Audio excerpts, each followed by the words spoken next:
Kepala Kejaksaan Tinggi Aceh Bambang Bahtiar sangat peduli terhadap maraknya kasus narkoba. Pihaknya meminta Kajari bekerja sama dengan pemerintah daerah untuk menuntaskan persoalan tersebut. Bambang menyampaikan hal itu ketika berkunjung ke Kabupaten Biren saat meresmikan rumah restoratif Justice yang diberi nama Balai Dame, Kamis 23 Juni 2022. Menurut Bambang, tingginya kasus narkoba ini dilihat dari jumlah warga binaan di lembaga pemasyarakatan, sehingga Kejaksaan Agung membuat 2 program untuk menurunkan jumlah penghuni LP. Salah satunya restoratif justice dan rumah rehabilitasi narkoba yang akan di-launching dalam waktu dekat ini. Satu hari itu masuk kategori termasuk pengguna kan itu. Dan itu pun harus diputuskan melalui TAT di assessment bahwa dia memang sebagai pengguna. Kalau dia sebagai pengguna, kenapa harus disidangkan, dipidana kan? Karena yang namanya pengguna ini korban, Pak. Korban daripada pengedar-pengedar ini yang ada tontonan ratusan kilo mengedarkan, itu mereka itu korban semua. Maka dari itu, ini juga ada terobosan nanti ke depannya supaya diadakan rehabilitasi.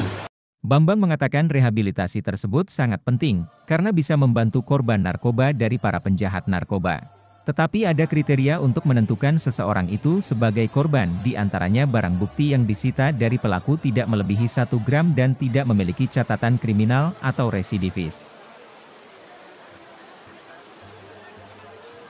Kemudian untuk rehabilitasi ini terhadap perkara kasus-kasus narkoba, yang khususnya terhadap pelakunya ini dikategorikan sebagai pengguna atau pemakai kan itu.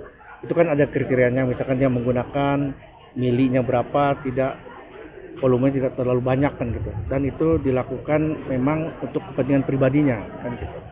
Tentunya dengan rehabilitasi ini sama seperti restoratif ini tidak melalui nanti proses sidangan kan. Tapi nanti direhabilitasi, kemudian di balai rehabilitasi ini nanti keberadaannya yang bersangkutan mungkin akan dipantau secara medis, kemudian juga ada di situ proses rehabilitasi sosial kan gitu. Di situ juga nanti mereka itu dilakukan pelatihan-pelatihan supaya ada skill, keterampilan. Sehingga pada saat rehabilitasi selesai, dia juga punya kemampuan untuk bekerja dan seterusnya kan. Sehingga dia tidak nganggur. Kalau dia nganggur, itu potensi dia untuk melakukan lagi itu sangat besar kan. Sehingga diambil terobosan-terobosan seperti itu. Inilah langkah-langkah.